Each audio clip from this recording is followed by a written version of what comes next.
CNBC आवाज Motilal Oswal studios में फिर से आपका एक वार्म वेलकम। 10 के दमदार ट्रेड्स की अब बारी। गुड मॉर्निंग एक बार फिर से आप सबको। मार्केट्स बढ़िया है, शुरुआती डिप से बढ़िया रिकवरी होती हुई उस पे आऊंगा, लेकिन किसी भी वक्त इस समय हेक्सावेयर की लिस्टिंग होने की तैयारी। ये देखिए आपकी स्क्रीन पे, ये वो आईटी कंपनी है जो मेरे ख्याल से 2020 में डीलिस्ट हो गई थी और उसके बाद 4 साल डाउन द लाइन, 5 साल डाउन द लाइन वापस रीलिस्टिंग होती हुई। 708 रुपए का इश्यू प्राइस। ठंडा रिस्पॉन्स था, बाजार में मूड बिगड़ा हुआ था। 2.7 टाइम्स ये आईपीओ सब्सक्राइब हुआ था, जिसमें एचएनआई और रिटेल तो खैर भरा ही नहीं था। जो कुछ हुआ था तो क्यूआईबी के थ्रू हुआ था, 9 गुना वो बुक सब्सक्राइब हुई। इसको आप सबको याद होगा, 2013-2014 तक तो अतुल निशार साहब थे फाउंडर इस कंपनी के। उन्होंने बेच दी थी ये कंपनी 2013-14 में बेरिंग प्राइवेट इक्विटी को। बेरिंग प्राइवेट इक्विटी ने फाइनली 2020 में इसको डीलिस्ट करा दिया। डीलिस्ट कराने के बाद ये कंपनी बेच दी गई थी एक और पी इन्वेस्टर कार्लाइल ग्रुप को। कार्लाइल ग्रुप के अब ये ओन्ड कंपनी फाइनली लिस्टिंग के लिए आती हुई। ठंडा रिस्पांस था, 5%। बुरा दिन है आईटी के लिए, उस लिहाज से बुरा नहीं है। 4-5% फिर भी इश्यू प्राइस से प्रीमियम पे इस समय ये स्टॉक कामकाज करता हुआ नजर आएगा।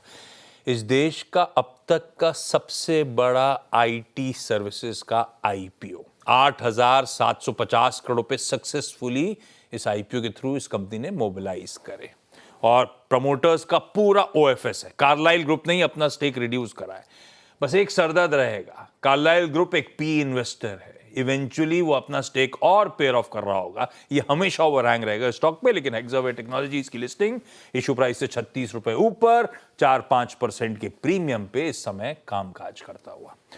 अब आइए निफ्टी की बारी और मार्केट्स की बारी। बढ़िया है, शुरुआती डिप्स थे, 0.5% गिरावट थी निफ्टी पे, निफ्टी बैंक पे शुरुआती ट्रेड में जब हमने ओपनिंग देखी थी।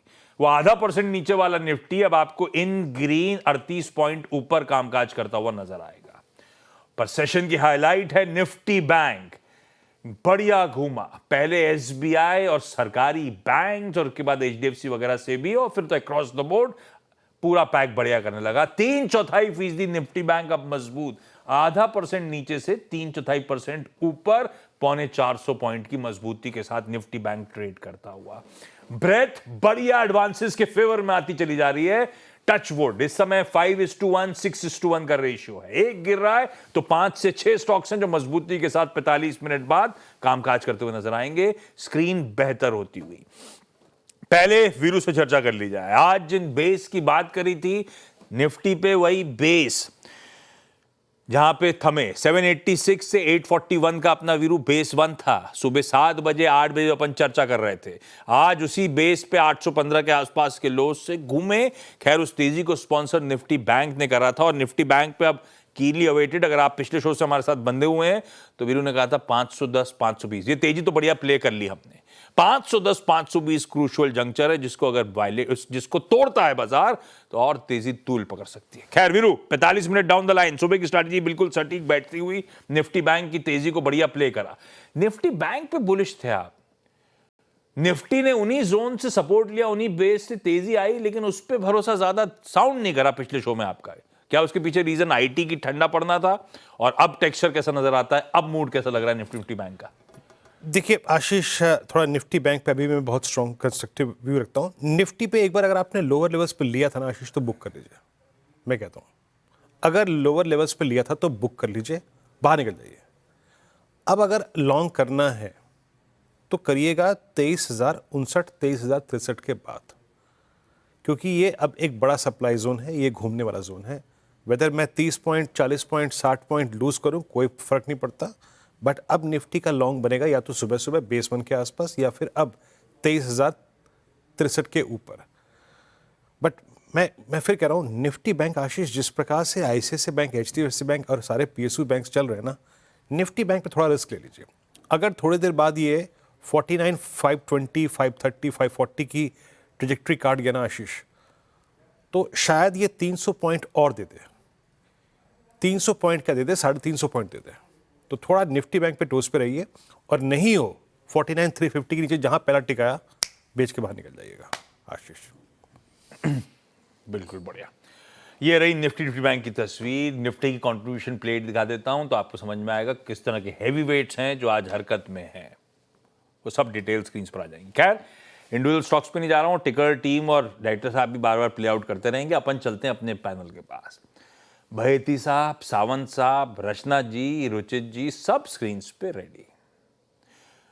अच्छा, हम दोनों के बीच में रचना जी को अलग से क्यों बैठा दिया आपने डायरेक्टर साहब? ये देखो आप। लेकिन रचना जी जब बीच में बैठी हैं तो रचना जी से शुरुआत करते हैं। रचना जी, कहाँ थे सुबह से आप? Good morning. क्या दिख रहा है स्क्रीन पे? कहाँ पे ट्रेड का कन्विक्शन का दमखम नजर आता है? किसके साथ जाना चाहोगे आप? जी गुड मॉर्निंग। हम यही है, और आज अच्छा थोड़ा कन्विक्शन बना हुआ है सुबह से मार्केट में। और इस वक्त के लिए अगर कहाँ लग रहा है कन्विक्शन और फर्दर इसकी बात करी जाए तो वन काउंटर जिसपे होप्स बन रही है, that is L N T के फ्यूचर्स 3252 पे है। एंड यहाँ पे अगर ये काउंटर 3230 को होल्ड करेगा तो शायद during the rest of the day यहाँ से 15-20 रुपए की फर्दर मूवमेंट हमें मिल सकती है ऑन द अपसाइड। तो हम 3270 तक जा सकते हैं और 80 तक जा सकते हैं ऑन फ्यूचर्स। और उसके अलावा एक और जगह जहाँ पे होप्स बन रही है, दैट इज एसबीआई बैंक के फ्यूचर्स में अगर देखा जाए 734 के करीब है। ये अगर 730 को होल्ड कर जाएगा तो this can go towards 740-41। Okay, SBI futures पे भी आपका बाय कॉल है। निफ्टी बैंक 49,480, और बहुत सारे ट्रेड्स इस पैनल ने जो है वो आज बैंक्स पे लिए भी हैं। अच्छा करते हुए बैंक्स इस वक्त तक अभी। अच्छा, अब अगले ट्रेड्स पे करते हैं, और रुचित आपके दो trades. Good morning ji, very good morning to everyone. Well, दो स्टॉक्स है खरीदारी साइड, उसमें से ऑफ कोर्स एक बैंक मेरे साइड से भी रहेगा, वो है कोटक बैंक।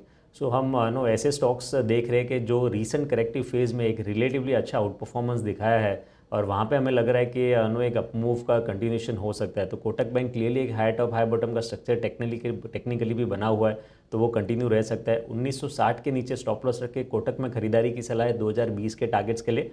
और यूपीएल दूसरा स्टॉक रहेगा जो एक सिमिलर हम देख रहे हैं कि मोमेंटम ऐसा बना हुआ है कि जब मार्केट करेक्ट हो रहा था तो ये स्टॉक में कोई प्राइस वाइज करेक्शंस नहीं थे, और वहाँ पे भी रिसेंटली एक अच्छा बॉटम बना के स्टॉक ने ब्रेकआउट दिया है। प्राइस अप मूव में अच्छे वॉल्यूम्स है, करेक्शन हो रहा है तभी वॉल्यूम्स नहीं है। सो आई थिंक यूपीएल में भी आउट परफॉर्मेंस रह सकता है। 636 के स्टॉप लॉस से यूपीएल में खरीदारी की सलाह रहेगी 670 के अराउंड के टारगेट्स के लिए।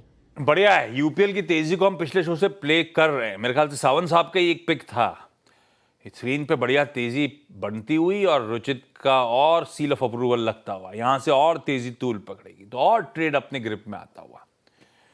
एल&टी, एसबीआई, कोटक, यूपीएल इस समय के बाय आइडियाज। अच्छा, मैं बाकी एक्सपर्ट्स के पास जाऊं उससे पहले टीजर दे देता हूं।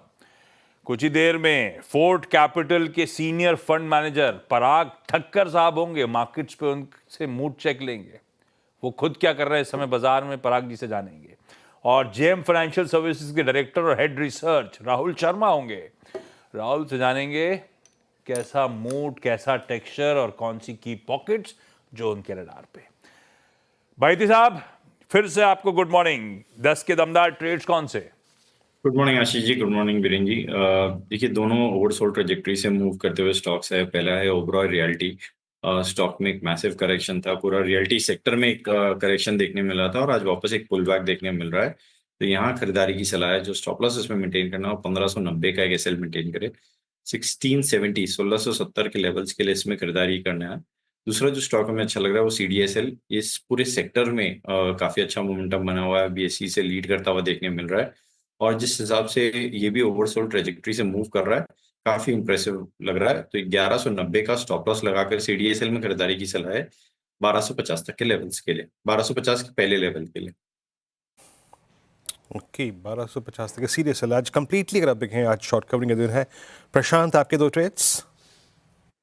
तो वीरू जी, मेरा फर्स्ट पिक जो होगा वो होगा हिंदुस्तान कॉपर। ये करीबन 220 के आसपास ट्रेड कर रहा है, 220। सो यहाँ पे स्टॉप लॉस रखेंगे 212 के आसपास, 212, 214, और टारगेट होगा 235 235, जहां ऑलमोस्ट 20 दिनों की एवरेज प्लेस्ड है।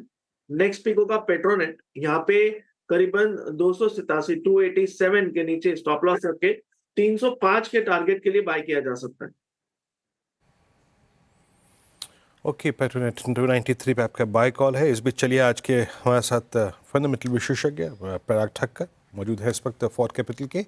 पराग जी नमस्कार, कार्यक्रम में स्वागत है आपका। पिछले 3-4 दिन से बाइंग अच्छी इमर्ज हो रही है, मतलब बाजार थोड़ा सा स्टेबल हुआ है, बट अगेन ये अमेरिकी राष्ट्रपति डोनाल्ड ट्रंप के बयान, टैरिफ को लेकर आज उन्होंने फार्मा को टारगेट किया, ऑटो को टारगेट किया, इस पर आपकी पहली प्रतिक्रिया, फिर आपकी आई थिंक आज के स्टॉक सिलेक्शंस पे आएंगे, इस पर आपकी प्रतिक्रिया पहले।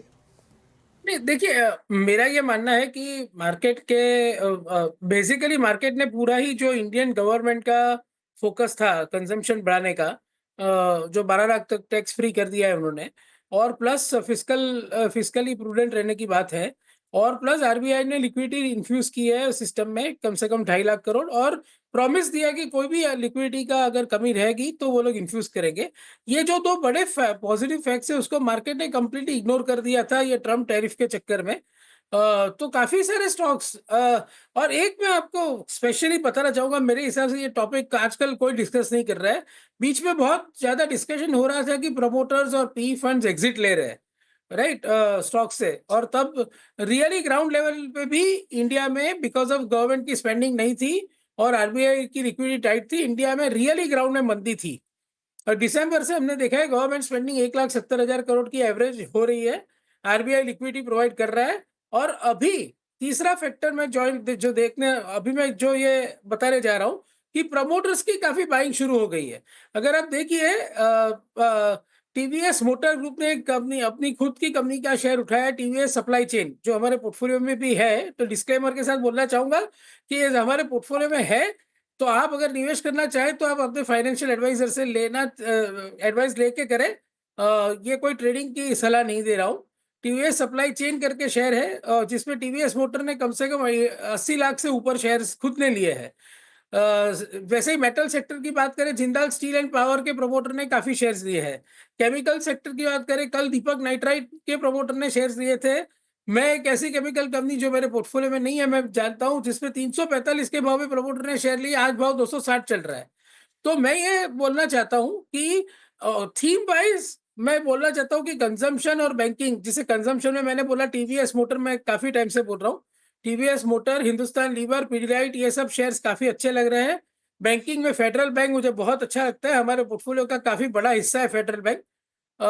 मनियन साहब अभी आ गए हैं, उनके एफर्ट रहेंगे 100% की आरओए बढ़े, तो मेरे हिसाब से Federal Bank, consumption as a peak. और सबसे इंपॉर्टेंट बात है कि ये जो प्रमोटर की सेलिंग बीच में बहुत चल रही थी, वो ट्रेंड अभी धीरे से रिवर्स हुआ है, बिकॉज स्टॉक्स काफी गिर चुके हैं। तो काफी प्रमोटर्स को भी ये लगने लगा है कि अभी हमारे स्टॉक्स खरीदने लायक लेवल पे है। बॉटम तो कोई तय नहीं कर पाता, इवन प्रमोटर नहीं तय कर पाता है, बिकॉज अगर मार्केट फोर्सेस ऐसे है तो आप क्या कर सकते हो। बट काफी शेयर्स ऐसे हैं, जहाँ काफी सेक्टर्स ऐसे, जैसे केमिकल हो गया, स्टील हो गया, ये मैंने एक पर्टिकुलर टीवीएस की कंपनी की बात की, उसमें प्रमोटर की बाइंग है, वो मुझे काफी एनकरेज कर रही है कि we are near the bottom. लीजिए भाई साहब, कुछ बढ़िया सा कंफर्टिंग सुनने को मिल रहा है। हमने बजट में वो कंजम्पशन को इग्नोर करा था, टैरिफ ट्रम्प साहब ने मूड बिगाड़ दिया था, कंजम्पशन को तवज्जो बढ़िया मिला है। केपेक्स पे स्पेंड्स धीमे पड़ गए थे सरकार के, अब पराग सर कह रहे हैं बढ़िया केपेक्स पे थ्रस्ट देना है, तो मेरे ख्याल से जो स्पेंड्स की बात है वो अगले साल के भी फ्रंट लोड ही कर रहे होंगे सरकार, अगर चाहे तो इकोनॉमी को पटरी पे लाने के लिए। अच्छी खबर है। प्रमोटर्स की बाइंग, हाँ, नॉट नेसेसरली बॉटम बन गया है, लेकिन जब प्रमोटर्स को खुद कंफर्ट आ रहा है अपने स्टॉक्स पे, तो फिर मतलब है कि अब धीरे धीरे बाजार थमने की तैयारी कर सकता है। पराग सर, एक सरदर्द था, अपने रिच वैल्यूएशंस थे, सबसे महंगा अपन ट्रेड करते थे। Correct. अभी जब करेक्ट हुए हैं तो कुछ इंडियन मार्केट्स के वैल्यूएशंस लॉजिकल दिखना शुरू हुए हैं क्या? और 100%. दूसरा सवाल इसी का कंटिन्यूएशन, 100% कहीं पे फ्रॉथ होगा अभी भी, बट ऑब्वियस है, पर कहीं कहीं वैल्यू नजर आ रही होगी। कौन सी थीम्स उस कड़ी में रखते हो आप? तो देखो एक तो फर्स्ट ऑफ ऑल मैं मार्केट के लेवल की बात करता हूँ कि 23,000 निफ्टी है, राइट। 2027 का अपना ईपीएस जो है 1250 से 1300 के बीच में है, करेक्ट। तो वो अपन 17 टाइम पे है, 17-18 टाइम पे, विच मीन्स अर्निंग यील्ड आपका जो है वो 5.5 से 6% है, और आपका बॉन्ड यील्ड जो 10 ईयर है वो 6.7 है। तो आपका जो डिफरेंस रह गया वो 1% का रह गया। और इंडिया का मैक्रो इस बार बहुत अच्छा है, ऐसा नहीं कि ग्लोबल फाइनेंशियल क्राइसिस के टाइम पे जो इंडिया का मैक्रो था वैसा मैक्रो है। इंडिया में आप देखिए फिस्कल डेफिसिट कंट्रोल में है, करंट अकाउंट डेफिसिट कंट्रोल में है, ऑयल $75 है, कॉर्पोरेट बैलेंस शीट में लेवरेज नहीं है, और बैंकिंग बैलेंस शीट बहुत स्ट्रांग है और बहुत ही ज्यादा रेगुलेटेड है, मैं तो बोलता हूँ। तो मेरे हिसाब से कोई ऐसी रिस्क वाली बात नहीं है। तो ये वैल्यूएशन जो आ गया है वो काफी कंफर्ट लेवल पे है, मैक्रो काफी कंफर्ट लेवल पे है, क्रूड ऑयल $75-76 पे है। सिर्फ ये जो ट्रम्प साहब की जो पॉलिसी को लेकर जो एक बड़ा सा डर, पहले क्या हुआ, सबसे पहले आप देखिए क्या हुआ, पूरा पैसा अमेरिका चला गया कि डॉलर बढ़ेगा, राइट। तो डॉलर इंडेक्स 110 चला गया, और उसके लिए इंडिया में सेलिंग आई। ये सेलिंग कहाँ आई? एफआईआई के पास थे, banks, Reliance, FMCG, IT, right. तो ये चारों सेक्टर में सेलिंग आई, तो चारों चीजें अट्रैक्टिव हो चुकी है, राइट। दूसरा फिर क्या हुआ, उसका कैस्केडिंग इफेक्ट हुआ कि मिड कैप स्मॉल कैप में फ्रॉथ है। तो मिड कैप स्मॉल कैप में मैं ऐसा नहीं बोलता हूँ कि हर जगह पे वैल्यू इमर्ज हो गई है, लेकिन काफी जगह इमर्ज हो रही है, और उसकी इंडिकेशन प्रमोटर की बाइंग दे रही है। अच्छा, तो मैक्रो अच्छा है थीम पराग सर, तो हाँ कंजम्पशन है, जिसमें हाँ टीवीएस मोटर, एचयूएल, पीडीलाइट जैसे शेयर। ठीक है, वो आपने हाईलाइट कर दिया। हाँ। अच्छा, ये बात सही है, मैक्रो अच्छे हो रहे होंगे, पर मैक्रो में एक कंसर्न था हमारा स्लो डाउन, हमारा जीडीपी ठंडा पड़ा, हमारे Q2 रिजल्ट जब आए थे अनएक्सपेक्टेडली इस तरह का स्लो डाउन प्रेजेंट हुआ। अब Q3 के नंबर्स जब खत्म हो गए हैं, आकलन क्या है, कुछ हद तक स्थिति सुधरी है क्या, कितना कॉन्फिडेंस आपका लौटा है, और हमारी सब कुछ अर्निंग्स पे डिपेंडेंट है सर, हमारी अर्निंग्स एक्चुअल पटरी पे कब तक आएंगी, आपका आकलन क्या है? देखिए सर, गवर्नमेंट स्पेंडिंग अगर जो 60-70 हजार करोड़ हर महीने हो रहा था, वो दिसंबर में 1,70,000 करोड़ हुआ है। तो गवर्नमेंट ने 1 लाख करोड़ पर मंथ ज्यादा खर्चना शुरू कर दिया है, राइट। आरबीआई ने 2.5 लाख करोड़ की लिक्विडिटी डाली है। तो ये सब की इफेक्ट इकोनॉमी में आने में 2 क्वार्टर जाएंगे, लेकिन पॉइंट है कि अगर ये 2 क्वार्टर, ये 3 क्वार्टर जो ठंडे गए हैं, उसके हिसाब से वैल्यूएशन अगर नीचे है और फ्यूचर अच्छा दिख रहा है, जो मुझे नहीं दिख रहा है, कुछ कुछ प्रमोटर्स को दिखने लगा है, राइट। तो अब जैसे दीपक नाइट्राइट मेरे पोर्टफोलियो में बिल्कुल नहीं है, मैं डिस्क्लेमर देना चाहूंगा, मैं सिर्फ ये जो सुना है वो मैं आपको बता रहा हूँ। दीपक नाइट्राइट में प्रमोटर ने बोला है Q4 Q3 से काफी अच्छा होगा, पहले तो बोल दिया, फिर प्रमोटर ने खुद ने शेयर लिए, लाइक टीवीएस सप्लाई चेन जिसकी मैं बात कर रहा हूँ, वो डिस्क्लेमर करता हूँ, हमारे पोर्टफोलियो में है। उसमें 52 वीक लो पे जाके प्रमोटर ने 80 लाख शेयर ले लिए। तो ये बता रहा है कि फ्यूचर अच्छा है। आज हम पीछे देख के बात नहीं कर सकते है ना, पीछे तो खराब ही था, क्योंकि गवर्नमेंट स्पेंडिंग नहीं थी, गवर्नमेंट का फोकस इलेक्शन पे था, आरबीआई पॉलिसी एकदम टाइट थी। तो ऐसे में तो कैसे तेजी हो जाएगी? तो वो टाइम पे जब देख निफ्टी के 26,000 गई थी, हमने हमारे पोर्टफोलियो में हाँ 20% कैश रेस कर लिया था। बिल्कुल ठीक है, रेलवे में देख के थोड़ा गाड़ी चलती है, गाड़ी तो आगे की स्क्रीन देख के चलती है, Exactly. और आगे की स्थिति बढ़िया है। पराग सर, थैंक यू उन बढ़िया इंकरेजिंग वर्ड्स के लिए। स्क्रीन में भी भरोसा आज बढ़ रहा है। वीरू, निफ्टी बैंक जिन स्तरों की अपन चर्चा कर रहे थे, 510, 520 ट्रैजेक्टरी पार होगी, मोमेंटम और तूल पकड़ेगा। लीजिए आपकी स्क्रीन पे, लेकर आइए इंडिविजुअल स्टॉक्स। आईसीआईसीआई बैंक रखिए स्क्रीन पे, 1% अब मजबूत, तेजी तूल पकड़ रही है। Axis bank, HDFC bank, Kotak Mahindra bank, सब के सब मोमेंटम पकड़ते हुए। वीरू, लीजिए भाई, निफ्टी बैंक आपके सामने प्रेजेंट करा, 588 के जोन्स।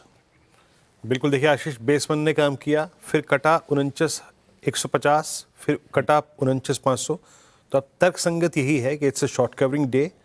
और आशीष 750, मतलब 49,750, 850 खुल गया है, बट लॉजिकली एक लॉक कर लीजिए स्टॉप लॉस, और वो है करीब करीब 49,480। गया तब भी अच्छा पैसा लॉक हो जाएगा। Otherwise scope of 750, 850 looks possible आशीष।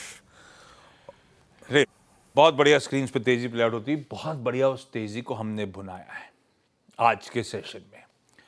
ऐसी थोड़ा ना ग्रीन पहना हुआ है, कोशिश सब करते रहते हैं अपनी तरफ से। अपन ने तो ग्रीन टी शर्ट के साथ साथ ग्रीन टाई और पॉकेट स्क्वायर भी ग्रीन करा है। वीरू कुछ पहनेगा? अरे यार कुछ तो सपोर्ट करा करो यार बाजार का। जेम फाइनेंशियल सर्विसेज डायरेक्टर और हेड रिसर्च राहुल शर्मा साहब जुड़ते हुए। राहुल जी भी अपने नोट के थ्रू जान झोंकने की कोशिश करते रहते हैं बाजार में। इस हफ्ते का जो वीकली नोट था उसमें इसी तरह के सिग्नल्स की पिक्चर पेंट करी थी। उस पे आता हूं। Rahul ji good morning. एक बात बताओ पहले तो, आप कंफर्ट ज्यादा आपका कहां आ रहा है, बाय ऑन डिप्स पे कि सेल ऑन राइज पे? जी very good morning Ashish ji और वीरेंद्र जी। देखिए आज पहली बार बहुत दिनों बाद निफ्टी ने एक आवरली कैंडल डोमिनेंट बनाया है और बहुत ही फर्म क्लोज हुआ है पहला घंटे का जो ट्रेड रहा है। ये क्लियरली इंडिकेट कर रहा है कि ये जो बाउंस बैक है 23,200 23,300 तक चलता हुआ दिख सकता है। यानी कि यहाँ से मोमेंटम एटलीस्ट 2-3 दिन के लिए मुझे लगता है कि मार्केट के अंदर अच्छा रहेगा। तो प्योर बाउंस बैक है यहाँ पर। और जैसे आपने पूछा कि बाय ऑन डिप की रणनीति रखे कि सेल ऑन राइज की रणनीति रखे, I think it's best to be a very short term trader ऐसे मार्केट में। जब तक जो बड़ी रेंज है ऊपर में 23,400 और नीचे में 22,800 डिसाइसिवली क्लोज नहीं हो जाता या ऊपर में ये लेवल निकल नहीं जाता, तब तक पोजिशनल कॉल्स न ले। Be strictly be a trader या मैक्सिमम आप BTST ट्रेड्स करें।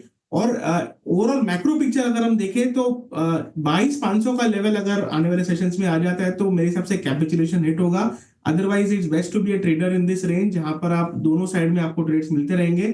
फिलहाल आज की ट्रेड हमारी क्लियर है कि निफ्टी को बाय करके चलना है।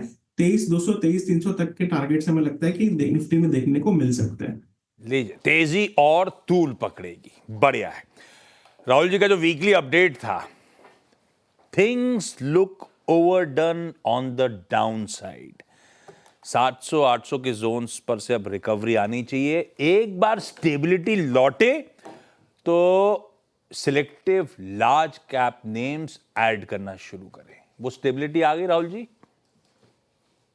मार्केट इंडिकेट कर रहा है, अगर जो हिसाब से हम देखें कि 5 या 6 बार निफ्टी ने 22,800 के नीचे तोड़ने की, इनफैक्ट क्लोज करने की कोशिश की, लेकिन हर बार वहां से रिकवरी देखने को मिली। तो यहाँ पर आप एक बास्केट बनाकर चल सकते हैं। लार्ज कैप स्टॉक्स जो रिलेटिव स्ट्रेंथ दिखा रहे हैं ऐसे मार्केट में, उनमें से रिलायंस एक है। HDFC बैंक ने काफी मजबूती दिखा रखी है, हमें लगता है कि 1800 तक जा सकता है। बजाज फिनसर्व जिसमें कोई तरह की मंदी नहीं है, इनफैक्ट स्टॉक हायर लो लगा रहा है ऐसे मार्केट में। और लास्टली अल्ट्राटेक सीमेंट जो सीमेंट में काफी स्ट्रांगली पोजीशनड है। तो ये 5 स्टॉक्स की बास्केट बनाकर चले, सारे के सारे लार्ज कैप स्टॉक्स है। और ये bounce back as of now हमें लगता है कि 23,300 तक चलना चाहिए। लेकिन अगर 23,400 का जो रेजिस्टेंस है वो निकल जाता है तो ये बाउंस बैक हमें बड़ा भी हो सकता है, मतलब 24,000 तक का भी रैली दे सकता है। तो as of now if and but है, लेकिन in the very short term हमें लगता है कि ये स्टॉक्स इमीडिएट बेसिस में भी पार्टिसिपेट करके चल सकते हैं। तो एक शॉर्ट टर्म बास्केट बनाकर आप यहाँ पर इस बाउंस बैक में पार्टिसिपेट करके चल सकते हैं। आशीष, जो हम सुबह बात करते कि निफ्टी IT का रिस्क है 40,800, और देखिए आशीष एग्जैक्टली 40,800 ही निफ्टी IT का लो है। यानी 3 दिन में 2 बार निफ्टी IT ने अपने 200 डेमा को छुआ प्रिसाइसली। क्या टेक्निकल पैरामीटर्स को इसने हिट किया है? ये राहुल जी IT में आप क्या कर रहे हैं? क्योंकि पूरा का पूरा जो ये फेब था, ये IT के लिए सिवियर प्रेशर वाला था। एक इंडेक्स सारे एवरेजेस के ऊपर से ऑलमोस्ट अपने 200 डेमा को विजिट करके आ गया। बट उसमें भी मैं एक चीज़ बखूबी कह सकता हूँ विद स्ट्रॉन्ग कन्विक्शन कि that still mid cap IT से कहीं स्टेबल स्ट्रॉन्ग चार्ट्स हैं आपके लार्ज कैप IT के।